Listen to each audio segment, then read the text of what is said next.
What's up, y'all? This is Brave, and I'm back for another review of Basketball Wives. This is season 11, episode 8, and the episode is titled Not So Magic Mike. Yes, I know that I missed doing a review last week because I was under the weather, but your girl is back. So we all know ain't nobody really feeling Clayana except for Brittany. Brittany still, I guess, has a soft spot for this girl, but everybody else is over Clayana, and I don't blame them because I'm sorry, Clayana has the worst disposition that I have seen on Basketball Wives. Like, girl, can you get along with anybody? I don't think so. And for some reason, she has this me against the world attitude, and I need for her to, like, get over that. But nonetheless, let's jump right into this episode. So we first start off with Brooke. We all know that she went home early from the trip in Arizona, and now she's back in LA. So her ex decides to come on over to bring her back her puppy, but also they over here kissing at the door. So he may be her ex or her next. We shall see. They basically have a conversation about what she plans to do with her foundation for her daughter. And she's going to meet with a beauty school so that way she can set up a fundraiser and be able to send a couple of girls to school or at least be able to help them pay for their tuition because her daughter was very involved in the beauty industry. And I think this is a very dope idea because not only is it keeping her daughter's name alive, but it is also helping some other young girls or guys who want to follow in that same vein and work in the beauty industry. I think it's a really dope idea. Brooke, keep up the good work. Now, back in Arizona, we see Brittany having a FaceTime conversation with Clayana. Why is Clayana still in Arizona? Like, girl, go home already. None of the ladies like you, so why are you still here? But I feel like because production probably pays for everything, she's like, I'm gonna, reap all the benefits. I'm gonna stay in this hotel. I'm gonna go to all the spa treatments, and that's gonna be that. So Brittany is trying to get her to come out with her because Jackie has something planned tonight. You already know that none of the ladies are feeling Clayana. Why would you even, involve her, trying to invite her? You already know this is going to blow up in your face, Brittany, but I guess.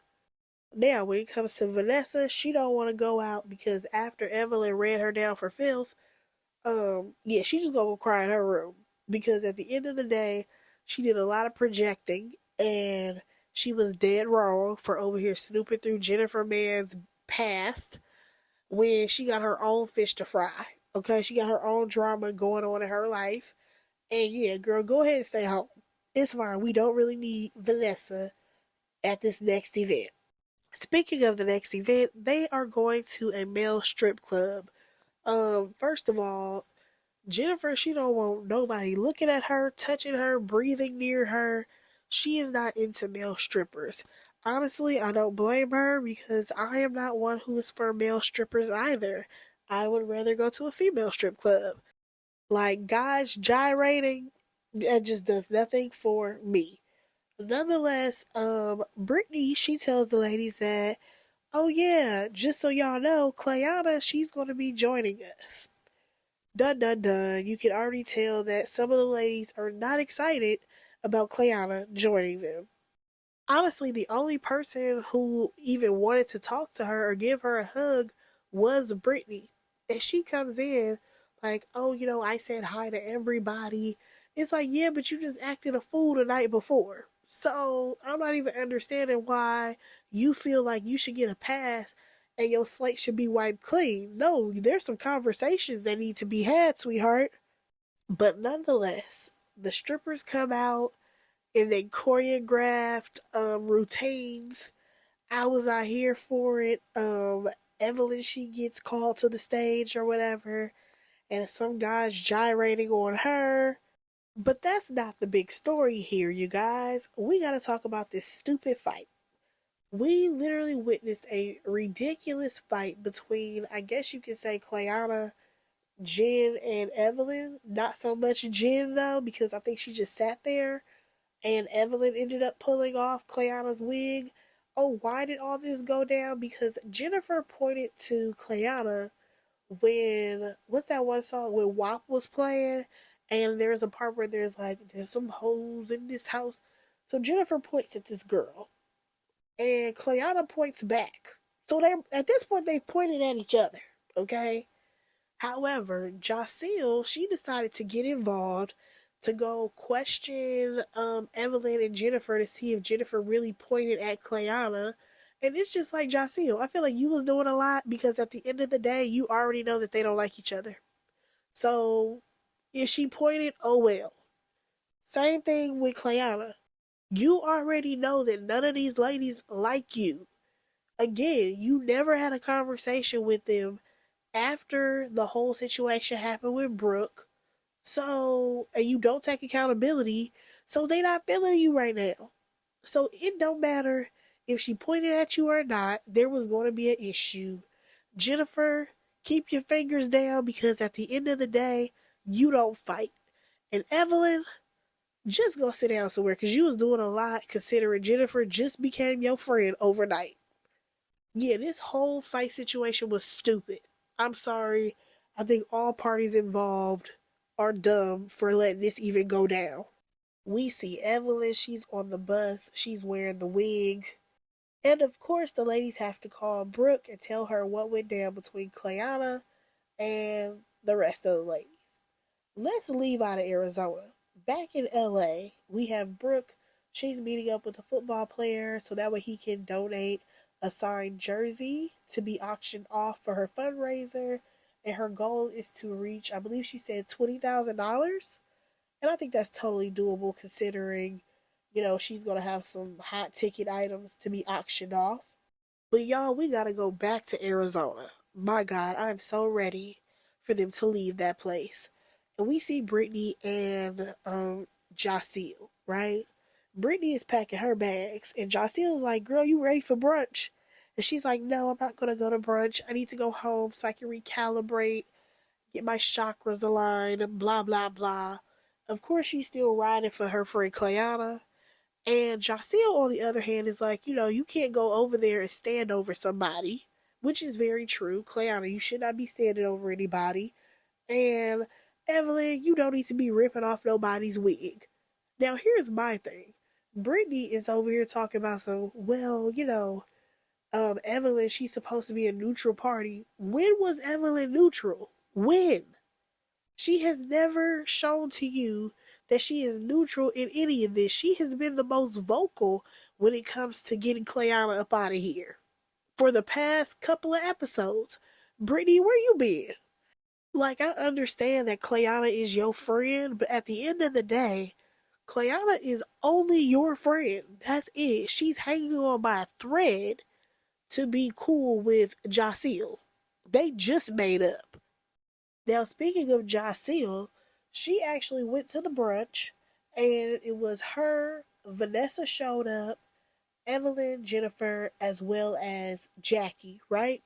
So, of course, they're going to talk about what went down at the strip club, and Jacille is like, I know that Clayana, she not really getting along with everybody, but I'm not going to treat you badly because, you know what I'm saying?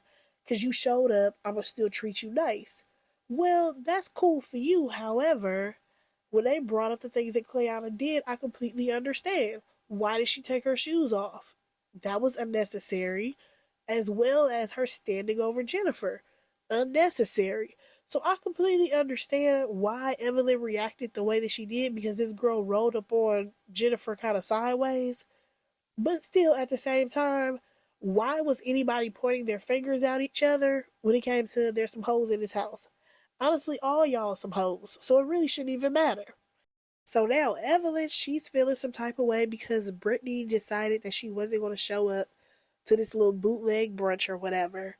And I'm just like, girl, she's been riding for Clayana this whole time. Ain't nothing new. So I'm not even understanding why you're confused as to why she's inserting herself. Brittany has been riding with Clayana because Clayana has been riding for Brittany. Okay? Those two are a package deal the same way you and Jennifer are. But let's go ahead and move on because now we are back in LA. Jennifer, she got a new dog.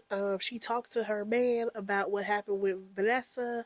I feel like they have already talked about this, but it wasn't on camera, so they had to film a scene. Moving on. So we actually see Evelyn. She FaceTimes Levon, or he FaceTimed her. Doesn't really matter. Basically, they're going to meet up and have a conversation at some point. But according to her, she has not seen him in months. I'm like, some months have gone by. Yeah, you were never really interested in marrying this man. It just sounded good at the end of that little reality show that you were on. Moving on. So we actually got to see Brooke. She visited a beauty college, and she got up there and spoke about, what her organization is about, how it's honoring her daughter, how she wants to, help a couple of the students be able to afford beauty college. I'm gonna say she did very well in her speech. It was really dope that the owner, he came out and said that the first student who applies to be, I think, an esthetician, they're going to get a $500 grant. Like, it was really cool. It was really dope. I do like seeing Brooke in this space because honestly, on Basketball Wives, there's not really a lot of positives. So it's good to see this one.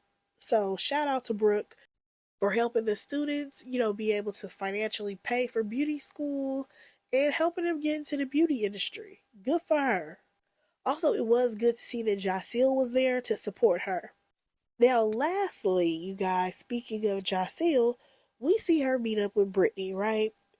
And of course, they want to talk about the situation with Evelyn and Clayana. So now Jaceel, she feels like, hey, at the end of the day, when Clayana ran over there to go stand over Jennifer, yeah, it does make sense for her friend Evelyn to kind of stand up for her. So Brittany, she feels like, oh no, Jaceel, she's singing another tune now because she's no longer in Clayana's corner. Here's the thing. Brittany is stuck on the fact that Jennifer, she started it by pointing at Clayana initially. Yes, she did. However, seconds later, Clayana, she pointed back at Jennifer. That's the part that we're failing to realize. Technically, that is where it went tit for tat, okay? They pointed at each other. And that is when Evelyn, she leaned over and said, hey, don't be pointing at Jennifer. And Clayana said, well, she pointed at me first. Okay? That right there is where it should have ended. However, Clayana went over there to go talk to Brittany. And then here goes Jaceel, who decided to get involved when she didn't need to be involved. She the one who brought it back to Clayana that, yeah, for sure, Jennifer pointed at you. Clayana then proceeded to take her shoes off, roll up on Jennifer, and stand over her. Brittany, what did you think was gonna happen? Like, not even if if Evelyn didn't pull the wig off, did you think that Jennifer was just supposed to, like, sit there the whole time? Like, Jennifer could have surprised us and stood up for herself for the first time. Either way, that second round of the drama, that was on Clayana.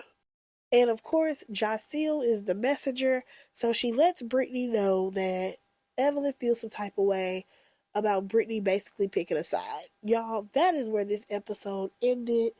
Let me know whose side y'all on. Are y'all on Clayana's side, or are y'all on Jennifer and Evelyn?